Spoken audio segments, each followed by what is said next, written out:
Halo semuanya, dan selamat datang lagi. Di pembahasan kali ini, kita akan bedah salah satu konsep sains yang paling dasar, yaitu gimana caranya benda-benda di sekitar kita ini bisa berubah wujud. Kita semua pasti sering lihat berita ini kan, gunung-gunung es raksasa di kutub yang retak dan mencair. Ini bukan cuma gambar yang kelihatan dramatis loh, ini adalah contoh nyata perubahan wujud zat dalam skala planet, sebuah fenomena yang dampaknya kita rasakan semua. Oke, sekarang coba kita pikirkan. Pertanyaannya kedengarannya sederhana banget kan? Kenapa es meleleh? Tapi jawabannya, ini yang seru, jawabannya membawa kita masuk ke sebuah tarian tak kasat mata yang terjadi di level partikel super kecil. Nah, misteri inilah yang akan kita pecahkan bareng-bareng. Untuk bisa menjawab kenapa es meleleh, kita perlu mundur dikit nih. Kita harus paham dulu sebenarnya es dan air itu terbuat dari apa sih? Nah, kita akan ngomongin soal zat atau materi. Mulai dari udara yang kita hirup, air di gelas, sampai gadget yang lagi Anda pegang sekarang, itu semua adalah materi. Konsepnya simpel banget. Pokoknya kalau sesuatu itu punya berat dan menempati ruang, ya itu adalah materi. Dan materi ini, dalam kehidupan kita sehari-hari, paling sering kita temui dalam 3 wujud utama yang pastinya kita semua sudah kenal, padat, cair, dan gas. Masing-masing wujud ini punya kelakuan yang beda banget. Oke, coba deh kita bayangin. Pada zat padat, partikel-partikelnya itu kayak penonton di stadion yang kursinya penuh banget. Mereka duduk rapi, berdempetan, dalam formasi yang teratur. Mereka nggak bisa pindah-pindah tempat, paling cuma bisa goyang-goyang atau bergetar di kursinya. Nah, inilah kenapa zat padat itu bentuknya tetap dan susah banget buat ditekan. Nah, beda lagi sama zat cair. Sekarang, bayangin partikelnya itu kayak orang-orang yang lagi ada di pesta, rame. Mereka masih deketan, tapi mereka bebas buat jalan-jalan, saling lewatin satu sama lain, dan bergerak. Inilah yang bikin zat cair itu bisa mengalir dan bentuknya selalu ngikutin wadahnya. Kalau gas, wah, ini beda banget. Partikel gas itu ibarat beberapa anak kecil yang dilepas di taman bermain yang super luas.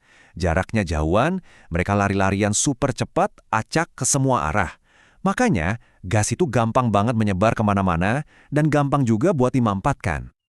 Oke, kita udah kenal sama wujud-wujud partikelnya. Sekarang, yuk kita lihat gimana mereka bergerak dan bertransformasi. Inilah bagian tariannya yang sesungguhnya. Pernah nggak sih, lagi di kamar, tiba-tiba kecium aroma masakan enak dari dapur, atau aroma kopi? Nah, itu bukan sulap. Itu bukti nyata kalau partikel-partikel gas itu nggak pernah diam. Mereka terus bergerak, membawa aroma itu terbang melintasi ruangan, sampai akhirnya masuk ke hidung kita. Proses keren ini ada namanya, yaitu difusi. Jadi, partikel-partikel aroma kopi tadi, yang awalnya ngumpul di dekat mesin kopi, mulai bergerak acak, nabrak sana-sini, dan akhirnya menyebar ke seluruh ruangan sampai konsentrasinya merata.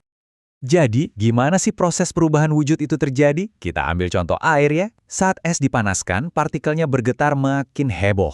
Nah, pas banget suhunya mencapai 0 derajat Celcius, terjadi sesuatu yang ajaib. Suhunya berhenti naik. Semua energi panas yang kita kasih nggak lagi bikin getarannya makin kencang, tapi dipakai buat menghancurkan ikatan yang mengunci partikel-partikel itu. Es pun berubah jadi air. Proses yang persis sama terjadi lagi di suhu 100 derajat, pas air mendidih jadi uap. Suhu spesial pas zat padat berubah jadi cair, ini kita sebut sebagai titik leleh. Setiap zat murni itu punya titik lelehnya masing-masing. Ingat ya, poin kuncinya, selama proses meleleh, energi panasnya fokus dipakai buat ngelepasin ikatan partikel, bukan buat naikin suhu. Hal yang sama persis berlaku buat titik didih. Ini adalah suhu di mana seluruh cairan bergejolak hebat buat berubah jadi gas. Lagi-lagi, suhunya bakal mandek di 100 derajat Celcius sampai semua airnya berubah jadi uap. Energinya dipakai buat ngelepasin partikel-partikel itu biar bisa terbang bebas sebagai gas. Oke, ini nih yang sering bikin orang bingung. Mendidih sama menguap itu beda ya. Mendidih itu proses yang brutal, dipaksa pakai panas sampai seluruh cairannya bergejolak di titik didih. Kalau menguap, itu proses yang lebih santai dan alami, yang cuma terjadi di permukaan. Contohnya pas kita jemur baju. Air di baju kan nggak perlu sampai mendidih buat jadi kering kan? Nah, itu namanya menguap. Dan tentu aja, ini bukan cuma soal air loh. Setiap materi murni itu punya semacam KTP atau sidik jari suhunya sendiri. Coba lihat besi, dia baru mau meleleh di suhu 1500-an derajat. Beda banget kan sama air? Nah, sifat unik inilah yang dipakai ilmuwan buat ngenalin berbagai macam zat. Oke, kita udah lihat apa yang terjadi. Tapi, kenapa itu semua bisa terjadi? Apa sih mesin penggeraknya?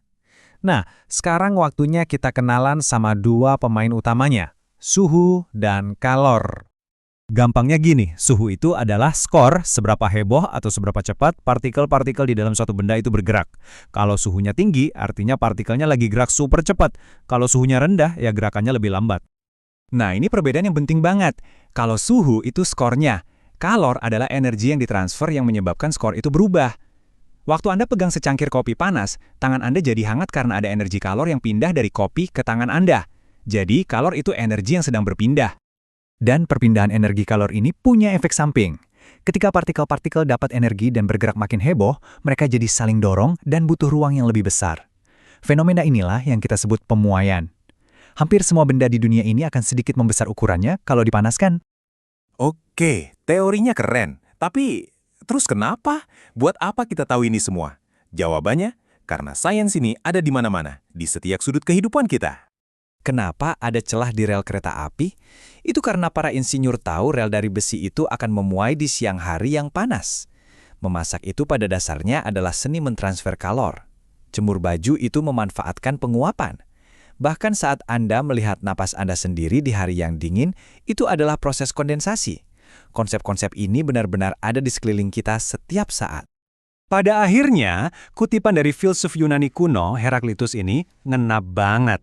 Seluruh alam semesta fisik kita, dari partikel terkecil sampai galaksi terbesar, sebenarnya selalu berada dalam kondisi perubahan yang konstan. Dan semua itu digerakkan oleh satu hal, energi. Oke, sebagai penutup, coba kita pikirkan ini sama-sama. Kalau panas itu adalah keberadaan energi gerak partikel, lalu dingin itu sebenarnya apa ya? Apakah dingin itu sesuatu yang ada, atau justru dingin itu hanyalah ketiadaan dari sesuatu yang lain? Sebuah pertanyaan buat kita renungkan. Terima kasih sudah menyimak.